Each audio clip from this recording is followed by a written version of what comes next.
George టయానా ఈయన Argentina యొక్క defence మంత్రి. ఈయన ప్రస్తుతం ఇండియాలో ఉన్నాడు. ఎందుకు ఈయన వచ్చాడు అంటే ఇతను ఒక అగ్రెసివ్ నాయకుడు. మీకు ఫాక్లాండ్ ఐలాండ్స్ అని చెప్తారు. అంటే వెస్ట్ ఫాక్లాండ్, ఈస్ట్ ఫాక్లాండ్ అని అంటారు. దీనికి సంబంధించి ప్రపంచమంతా తిరుగుతూ ఈ ఫాక్లాండ్ ఐలాండ్ అనేది అర్జెంటీనాకు సంబంధించిన ద్వీపకల్పము, దీవులు అని చెప్పడానికి చాలా పెద్ద లెవెల్లో ఒక క్యాంపెయిన్ చేస్తున్నాడు.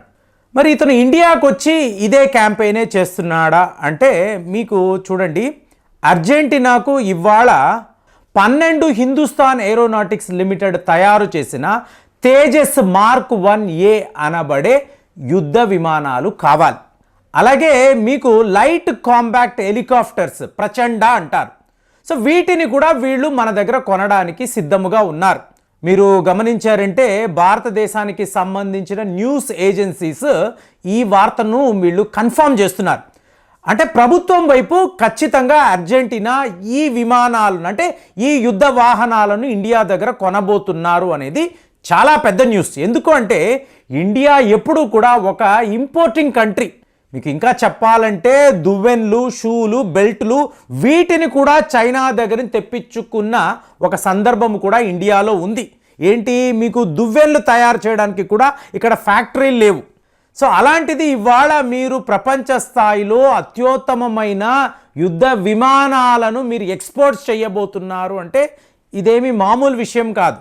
మీకు ఏకంగా 8,675 కోట్ల రూపాయలు వ్యాపారం అర్జెంటీనాతో. చెప్తున్నాగా 12 తేజస్ యుద్ధ విమానాలు మాకు కావాలి అని చెప్పి వాళ్ళు ఆర్డర్ ప్లేస్ చేసి ఉన్నారు. మరి డీల్ బాగానే ఉంది కదా అంటే యునైటెడ్ కింగ్డమ్, సో నిన్న మాట్లాడాం, వాడు ఏం మాట్లాడతాడంటే మేము 1000 కోట్లు భారతదేశానికి ఇలాగ ఫండింగ్ ఇస్తున్నాం, నిన్న మాట్లాడిందే.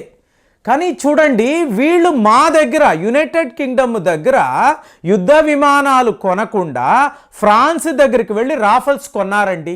డబ్బు మాది, వీళ్ళు మమ్మల్ని బ్యాక్ స్టాప్ చేయడము కాదు, ఫ్రాన్స్ దగ్గరికి వెళ్ళి యుద్ధ విమానాలు కొన్నారు. ఏది మనము 36 రాఫెల్స్ కొన్నాము చూసారా, దాని గురించి మాట్లాడుతున్నాడు. ఒరే నువ్వు మాకు ఎప్పుడు డబ్బులు ఇచ్చావు, ఎప్పుడు మేము ఈ డబ్బుల్ని వాడాము, మేము మా సొంత డబ్బుతో ఫ్రాన్స్ దగ్గర రాఫెల్ విమానాలు కొనుక్కుంటే మీ మెంబర్ ఆఫ్ పార్లమెంట్లు, మీ నాయకులు ఇలా పచ్చి అబద్ధాలు ఎలా ఆడగలుగుతారు? మీరు పచ్చి దొంగలు మాకు తెలుసు. కానీ ఇలాగ ఓపెన్గా ప్రపంచమంతా చూస్తుంది, డేటాను చూస్తుంది, వార్తలను చదువుతున్నారు. ఎక్కడా యునైటెడ్ కింగ్డమ్ ఇండియాకు ఇంత డబ్బు ఇచ్చినట్టు ఒక న్యూస్ రిపోర్ట్ కూడా లేదు కదా. మరి ఇన్ని అబద్ధాలు ఎలా చెప్పగలవు? సో ఇవాళ వీడేం చేస్తున్నాడు, భారతదేశము తయారు చేసి అర్జెంటీనాకు అమ్మబోతున్న ఈ తేజస్ విమానాలను మీరు అమ్మకూడదు. అదేంటి, వీడికేంటి ప్రాబ్లం? మనకు అర్జెంటీనాకు మధ్య ఒక డిఫెన్స్ కోఆపరేషన్ ఉంది. ఇప్పుడు ఈ జార్జ్ టయానా వచ్చాడండి, ఇతను ఒక డిఫెన్స్ మంత్రి. ఇతను ఏం చేస్తాడు, భారతదేశం యొక్క డిఫెన్స్ మంత్రి రాజ్నాథ్ సింగ్ గారిని కలుస్తాడు. ఇద్దరి మధ్య ఒక బయలాటరల్ మీటింగ్ ఉంటుంది. తరువాత డిఫెన్స్ కోఆపరేషన్ మాట్లాడతారు. ఇక్కడ మీకు తేజస్కు సంబంధించిన ప్రపోజల్ వస్తుంది. అలాగే మీకు లైట్ కాంపాక్ట్ హెలికాప్టర్ ప్రచండ, దాని గురించి కూడా మాట్లాడతారు. వీళ్ళు డీల్ సంతకం పెట్టుకుంటారు. ఎప్పుడు ఎంత డబ్బు ఇవ్వాలో మాట్లాడుకొని అతను వెళ్ళిపోతాడు. ఇక్కడ యునైటెడ్ కింగ్డమ్కి వచ్చిన సమస్య ఏమిటి అంటే చూడండి ఫ్రెండ్స్, మీకు యూకే వాడు తన వీటో పవర్ వాడతాడు. వీటో పవర్ వాడి అర్జెంటీనా భారతదేశము వద్ద ఈ తేజస్ విమానాలు కొనకూడదు అని చెప్పి ఒక రూల్ని మాట్లాడతాడు. ఏంటండి ఈ రూల్ అంటే చూడండి, ఫాక్లాండ్ ఐలాండ్స్ మాట్లాడని చూసారా, దీని మీద మీకు చూడండి యునైటెడ్ కింగ్డమ్కి మీకు మార్గరెట్ థాచర్ ఒక మహిళ, ఈవిడ ప్రధానమంత్రిగా ఉండేది. ఇది ఎప్పుడు 1981s. సో ఆ టైంలో అర్జెంటీనా ఏం చేసిందంటే ఈ ఫాక్లాండ్ ఐలాండ్స్ అనేవి మా భూభాగాలు, మా ద్వీపకల్పాలు మాకే చెందుతాయని చెప్పి వాళ్ళు క్లెయిమ్ చేశారు. కానీ యునైటెడ్ కింగ్డమ్ వాడు ఏం చేస్తాడు, ఎప్పుడూ కూడా ఒక దేశము వాళ్ళ భూభాగాల్ని ఆక్రమించుకోవడము, తరువాత ఎన్నేళ్ళైనా కూడా ఇది మాది మాది మాది మాట్లాడుతూనే ఉంటాడు. అలాంటిది ఫాక్లాండ్ ఐలాండ్స్ మాకు చెందిన భూభాగం అని చెప్పి వాడు అర్జెంటీనాతో గొడవకు దిగాడు. ఇక ఫైనల్గా 1982లో దీన్నే ఫాక్లాండ్స్ వార్స్ అని అంటారు. ఒక యుద్ధము జరిగింది అర్జెంటీనాకి యునైటెడ్ కింగ్డమ్కి. ఈ మార్గరెట్ థాచర్ ఆవిడ ఏం చేశారు, తన నేవల్ ఫోర్స్ అంతా కూడా మీకు ఈ ఫాక్లాండ్ ఐలాండ్స్ దగ్గరికి పంపించింది. ఫైనల్గా యుద్ధము దగ్గర ఒక 70 రోజులకు పైగా జరిగి తరువాత యూకే వాళ్ళు గెలిచారు. గెలిచిన తరువాత ఏం జరిగింది, మీకు ఈ ఫాక్లాండ్ ఐలాండ్స్ ఎలాగైతే మనము చూడండి కామన్వెల్త్ కంట్రీస్, అంటే కామన్వెల్త్ కంట్రీస్ అంటే ఏంటి, ఒకప్పుడు బ్రిటిష్ ఎంపైర్ పాలించిన దేశాలు. అంటే ఒక ఆస్ట్రేలియా అనండి, న్యూజిలాండ్ అనండి, కెనడా, ఇక్కడంతా ప్రధానమంత్రులు ఉంటారు. కానీ రాణి గారు అంటే ఎలిజబెత్ రాణి, ఆవిడ ఇప్పుడు మరణించారు కాబట్టి ఇప్పుడు రాజు. సో వీళ్ళదే పాలన అని చెప్పుకుంటారు. ఇండియాని కూడా వీళ్ళు కామన్వెల్త్ కంట్రీ అనే అంటారు. ఎందుకు, మనల్ని కూడా వీళ్ళు పాలించారు కదా, ముందు వీటి నుంచి మనం బయటకు వచ్చేయాలి. న్యూజిలాండ్ ఇవాళ ఇదే ప్రపోజల్, మాకు ఈ కామన్వెల్త్ కంట్రీస్ ఈ ట్యాగ్ వద్దు, మాది ఒక ఇండిపెండెంట్ కంట్రీ, మా దేశాన్ని మేము పాలించుకుంటాం, మాకెందుకు ఈ రాజులు రాణులు, ఇవాళ ఎందుకండి రాయల్ ఫ్యామిలీస్, మనకెందుకండి, అక్కర్లేదు. దాంతో ఈ ఫాక్లాండ్ ఐలాండ్స్ ఏంటంటే మాకు ఒక ఇండిపెండెంట్ స్టేటస్ కావాలి అన్నారు. యునైటెడ్ కింగ్డమ్ కూడా నువ్వు కూడా ఒక కామన్వెల్త్ కంట్రీ లాగే ఉండు అని చెప్పి విడిచిపెట్టాడు. కానీ ఇవాళ అర్జెంటీనా ఏం చేస్తుందంటే అక్కడ ఉండే ప్రజల్ని అడగండి, నివసించే వాళ్ళందరూ కూడా అర్జెంటీనా దేశానికి చెందిన వాళ్లే కాబట్టి ఆ భూభాగము మాదే అని చెప్పి మళ్ళీ ప్రచారం జరిగింది. దాంతో యునైటెడ్ కింగ్డమ్ వాడు ఏం కండిషన్ పెట్టాడంటే, ఒక దేశము అర్జెంటీనాకు ఇలాగ యుద్ధ విమానాలు లేదా వేరేమైనా పరికరాలు అమ్మితే అందులో బ్రిటన్కి సంబంధించిన ఎలాంటి సిస్టమ్స్ ఉండకూడదు. Systems, sub systems. మరి తేజస్లో ఉందా అంటే 100% ఉందండి. మీకు మార్టిన్ బేకర్స్ వాళ్ళ కాంపోనెంట్స్ ఉన్నాయి.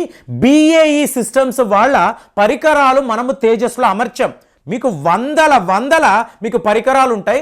అందులో 2-3 బ్రిటన్ వాడికి చెందిన ఆ కంపెనీలకు చెందిన కాంపోనెంట్స్ కూడా ఉన్నాయి. సో దీనికి వాడు వీటో పవర్ వాడి ఇండియా నువ్వు అర్జెంటీనాకు తేజస్ అనబడే యుద్ధ విమానాలు అమ్మకూడదని చెప్పి తన వీటో పవర్ని వాడాడు. దాంతో ఇప్పుడు ఎక్కడ ఆగిపోయింది అంటే ఇండియా అర్జెంటీనాతో మళ్ళీ మాట్లాడి లేదు బ్రిటన్కి సంబంధించిన ప్రతి ఒక్క పరికరాన్ని కూడా మేము తీసివేస్తాం, రిమూవ్ చేస్తాము.